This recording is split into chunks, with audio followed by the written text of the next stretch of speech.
This is the HK416A5, and I'm going to tell you right now, it might look like the same gun as the old 416, but it is different in every single way, and we're going to tell you all about the differences in this episode of Airsoftology Reviews. That's right! This is the Umarex HK416. It is made by VFC, just like the previous version, the actual 416 or 416D, depending on which market you were in. This is the 416A5 or 416A5, depending on where you live too. And there are so many differences about this new gun, both inside and definitely out. So this video, I want to tell you too, it's also going to talk about the differences between the Avalon ECS version 2 gearbox and the version 1. This one has the Avalon ECS version 2 inside. There's a lot of changes going on with the electronics and the trigger system with that, and I want to tell you about that in the internal section toward the end, so stay around, but I also want to talk about the externals. But let's talk about the outside of this really cool looking gun first. All right, different in every way, and I want to share with you all of the differences simply because I want to put it side by side with the old 416 so you can see everything. We're going to start tip to toe. We're going to go through this gun. I'm going to tell you what is different, what's new. Overall, if you guys have picked up a late gen 416, you're going to notice the finish is pretty much the same, but if you have a previous generation, this is an upgraded finish, meaning it's more satin. It's got this matte kind of finish, actually more matte than satin. Very well done all the way through. On the outside, okay, this is the US version, of course, we get the orange tip. If you're out in a market where you don't have to have an orange tip, you're gonna get a black metal tip. Standard one on the end here. Barrel starts on the outside a little longer, by the way, so you have a little extra length, not enough to make a big difference, but to match the real one. So this is gonna be 1-to-1, so all these features are gonna copy the real one. So outer barrel's a little longer. The outer rail, the actual rail itself, is a few segments longer. It's gonna add a little extra length as well. Not too much, but I do like it. If you're not using the front sight, it folds down and sits perfectly flush here with the AEG rail all the way up. Now you don't have rail segments here for these last like 2 inches, like 3 or 4 centimeters, I guess, a little 4.5, but you do have usable rail if it doesn't need to clamp in, so you can run a laser or light all the way to the very end, no problem. You do have a fake little gas adjustment here for suppressed and non-suppressed. On this side you have an N and an S showing you for non and suppressed. And like I said, rails on all sides, standard Picatinny across the sides. You have 40 segments starting with 21 or 19 and going to 40 here on the sides and on the bottom, and on the top it goes all the way out. You get the full one all the way from 1 all the way out to 35. The last 5 segments here are going to be solid where the flip up sight goes, but since it sits flush, they are usable in certain applications.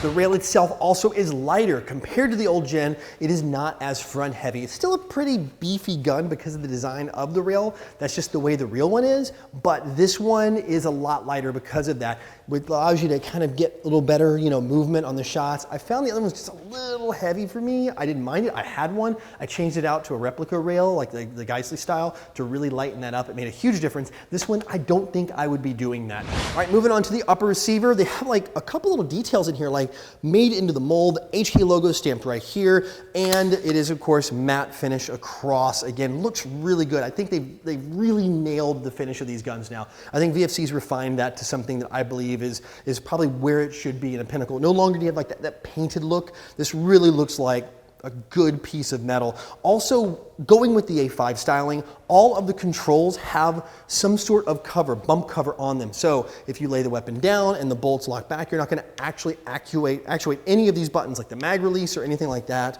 on it, which is pretty cool. So everything's built up. It's new. It's a new styling. So if you set it down, you bump it or whatever, you're not going to accidentally drop your magazine out unless you actually press the button. So if you lay it like this, no problem. Or even with the ambi release, which we'll get to in a second, it won't be an issue either. Also, most of the controls are oversized, including like the bolt release here on this side. It's very big, but again, that bump stops around it. You can slide this back, lock it. It'll actually have adjustable barrel style or wheel style hop up. It's the new kind. It's the same one as the previous, the newest version of the generation. So if you guys are used to this hop up, it's fine. Plastic hop up inside, metal gearbox, of course. And by the way, the outside's all metal with the exception of the stock and the grip, which we'll get to in a second. Also in this, HK logo inside the dust cover, and the dust cover is plastic. And you're gonna go, Jonathan, why did they do a plastic dust cover? I'm gonna tell you why, because the real one is plastic, believe it or not. So they match that on this version as well. What's cool is you do have ambidextrous mag release. So this side, you've got the normal button to push. On this other side, you have a kind of a button in the other position. So if you are a lefty, guess what? It's right where you need it. Now, I will tell you this about the lefty one. At first, it is going to be a little difficult to get that magazine out with. It's going to be a little tough, I've noticed, but you need to move it about 30, 40, 50 times to break it in, at least on the one I have, and then I didn't have any issue moving it. Again, this is just minor details, but things I want to share with you when I get something new and run into it. What's also cool about this is, because you have this mag release on Ambi, they also have added a different way of doing it. If you look at this, you'll see there's a small adjustment, Allen adjustment screw in there. This allows you to adjust how the magazine catches inside. So if you don't want to use the included magazine, or maybe it's just not catching in your magazines, maybe it's just digging in too deep or barely where you can pull the magazine out even though it's locked in, you can now make adjustments on how the mag catch works so it'll fit a wider range of magazines in here, which is something I don't think we've seen in an airsoft gun. You're kind of like stuck with the way it sits in there and how much tension and all that. With this one, you do have some adjustability, which is super cool. So if you have magazines that are like, oh man, they just don't lock in right, you can actually make some small adjustments and most likely get those to fit in this AEG. And by the way, the fire selector, oh, when it goes into semi and it goes to full, it just click, you just feel it. It's not sloppy, it's not kind of like, are we there? It's just boom, it just pops in and you just know it. It just feels good, it feels right, and I love it. Those are actually plastic as well, full ambi on it, and really easy to get to, not too far. Because they're ambidextrous, they don't sit down too low where they'll bite into the finger there. If you guys have noticed sometimes in the ambi ones, the opposite side, like if you're a lefty, you're dealing with this over here, it tends to eat into your finger a little bit. You don't have that. Both of these are the short style, again, set up for lefties and righties. Charging handle here is oversized, got a little bit bigger one. Kind of a cool thing, but again, not necessary. And then rounding out the sides, we talked about the front sight being the flip up style here that goes flush with the rail. The back one's removable, it's quick. You just kind of flip the little lever and you can pop it off. It also has an adjustable elevation. You kind of like lift it up and twist it and it goes down. Sits very flush too. You can ditch that if you wanted to. It does sit higher up. It's an additional one if you just want a total flat topper, but it's so low, it's not going to get in the way with running any kind of optic up here, even like an ACOG or something like that. It's going to hang out over the back. Finishing up down here in the receiver, like I said, the HK trades here. You got a unique serial number on the side. You got the big wall of text, but gone is the read owner's manual here on the front. That's good. Don't have to deal with that here anymore. That's all no longer there.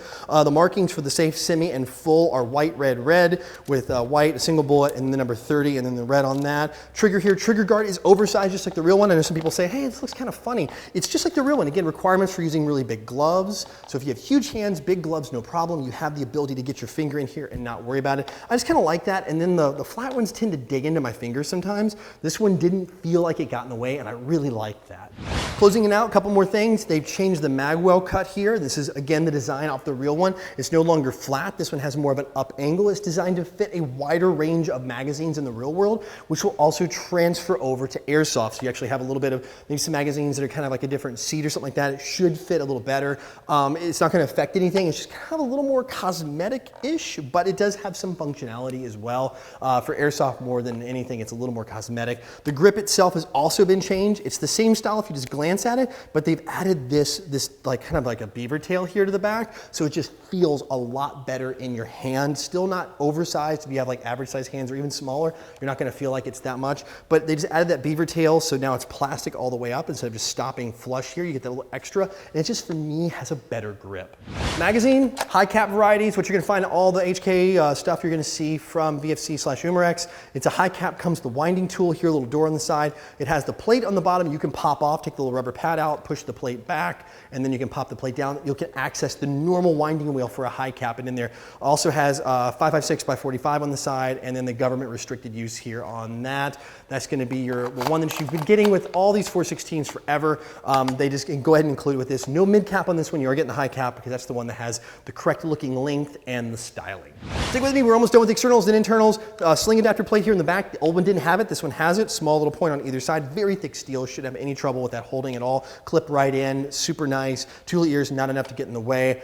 Big old castle nut here, like it's, again, matching the real one, and then the buffer tube itself. Buffer tube standard, aside from the castle nut's a little different there, and the new style stock. Now here's something I want to talk about. The rubber butt pad, it's very hard. It's actually plastic pretty much. Has a small little lever at the bottom now to make this so it slides right off. Very easy to get open and in there. But because they designed it with a little reinforcement in here, not exactly a lot of room to put a battery. You can fit a small buffer tube one this way, very small, or just run it down the hole. Keep in mind find there is a fuse down in there, but not the MOSFET. There's a fuse, it's a blade tile. It's actually in clear shrink wrapping, so you should be able to get around it. So battery fitment could be a little bit of a challenge. You can kind of do a split butterfly where you have like the 3 pieces for an 11-1, no problem. But again, with the smaller stock, you've got a little less room, but with all the battery options from all the major manufacturers, including Elite Force as well, or all the companies out there you can find, you should be able to find a battery that fits, especially a LiPo. This thing's gonna be hungry for that LiPo, and we're gonna let you know all about how hungry it's gonna be in the internals, which are happening right now.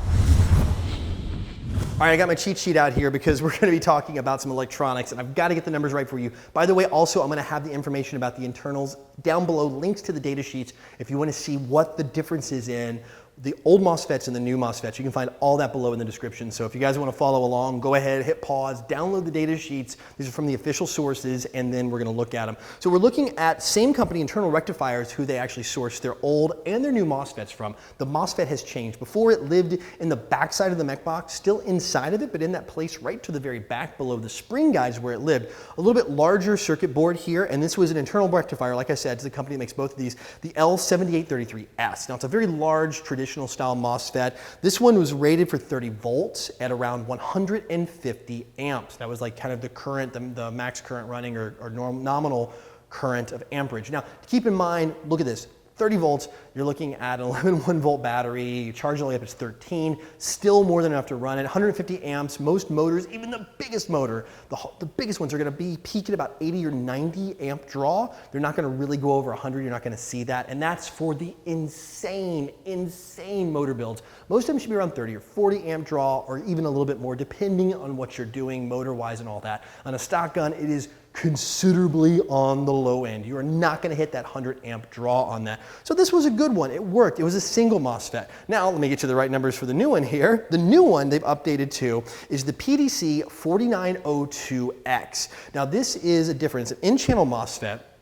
and there are 2 of them now. So before you had a single 30 volt, 150 amp MOSFET. Now you have a pair of 40 volt, so you go up 10 volts, again, way more than the battery's gonna provide, a pair of them that are rated for 140 amps. So the amperage goes a little bit down, but the size of them is crazy different. Look at the difference. There's 2 of these little tiny guys and the big one. That is technology for you. That is the change here. We're talking about the same operating temperature for these voltage and amperage ratings. If you guys want to get into this is like super geeky electrical stuff, but I want to kind of dive in to show you the differences. And they've moved it to the trigger section. Before, you had the standard trigger and the MOSFET. I got like a hacked out one from one here. It's an old junky one cut out. This lived in the back of the mech box, but still in the mech box shell and the trigger. Now it's all in there. Toward the back, like I told you, is the fuse. There's a circuit board here. It's a blade style fuse, but that's it. There's no electronics on this. Also, if you look, sheathing all the way through. Everything outside the mech box is sheathed. Even inside most of the mech box is sheathed, which is very nice and clear on this, so you can actually observe the fuse without having to cut the wrapping open. But let's get back to these MOSFETs here.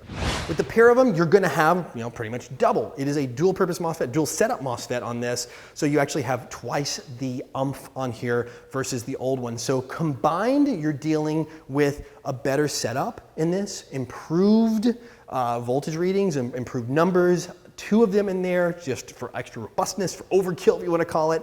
And now smaller size, you're using the modern one from the same company. Again, same company, so you have the same trust that you've had before. This has been a solid MOSFET since they introduced it a couple years ago, but they're moving to the new one, and now it's in the trigger. I do like this because everything's now in one spot. You have less distance for any issues to travel. I mean, like you pull the trigger and there's a tiny little wire right here that tells the MOSFET to go. You don't have like a long wire. I know it's not much, but it's just a little bit different. For me, I kind of like the idea that everything's in there. Also, I feel like it's in a better spot, less of a chance for having issues or grounding out to the metal mech box itself. Wiring, like I said, is very nice. You can tell it's been very well done.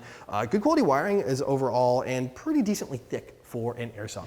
So aside from that, you're looking at the same stuff on the inside. All the other good parts you're used to on there, you're finding in the Avalon mech box. Quick change spring, all that stuff in there. You still got to take it out of the mech box. You take the mech box out of the body, but you can access the spring, make the changes without cracking the mech box shell open. So that's at least a positive there, and all the other goodie stuff. I know a lot of these shops, these tech tuning shops, are getting some pretty good numbers with the stock parts and just putting in a beefier spring. So if you have a place you can upgrade to, no problem. In fact, I've got a video review talking about the original ECS gearbox, not the version 2 now with the electronics changes, which are really the only changes here. And if you guys want to watch it, I'll have a link over here in the corner so you want to know what's under the hood. You're getting this, but you got the version 2, so when you come to the MOSFET section, take the numbers from the new data sheet below. All right, going to the chrono, seeing those numbers you'd usually expect. Rate of fire was nice and healthy too.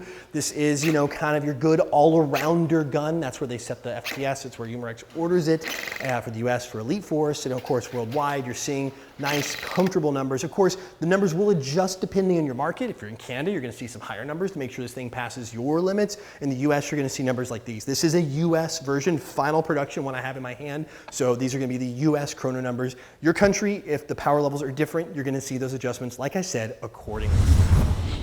So that's it. I wanna know what you think. You know what I think. I am definitely gonna get one of these. My money is going into one of these. This has not been given to me. This is gonna be an investment for mine. I'm gonna use my wallet to vote with my purchase, but I wanna know what you guys think. I mean, I know there's like a lot of HK haters out there. There's a lot of HK fanboys and then people that have been holding out. I think even if you don't like HK, the fact that you're getting an ECS Gen 2 gearbox, I mean, this is like an upgraded Avalon, the next gen Avalon in here, that you're already knowing what you're getting and just it's wrapped in this new HK shell. I personally like the styling. Also, I wanna know this. Would you like to see this? I'm gonna be right back, hang on. Would you like to see it in tan? Is that something you'd like to see? You think that would be kind of cool? Let me know in the comment section below. Would you like to see a version that looks like this? Now this is a very weathered and worn gas blowback version of the A5, but I wanna know, would you like to go with the bronze tan color too? Would you like to see one of these? Let me know in the comment section also. Guys and gals, until next time, go out, play some airsoft, have some fun, but no matter what you do, call your freaking hits.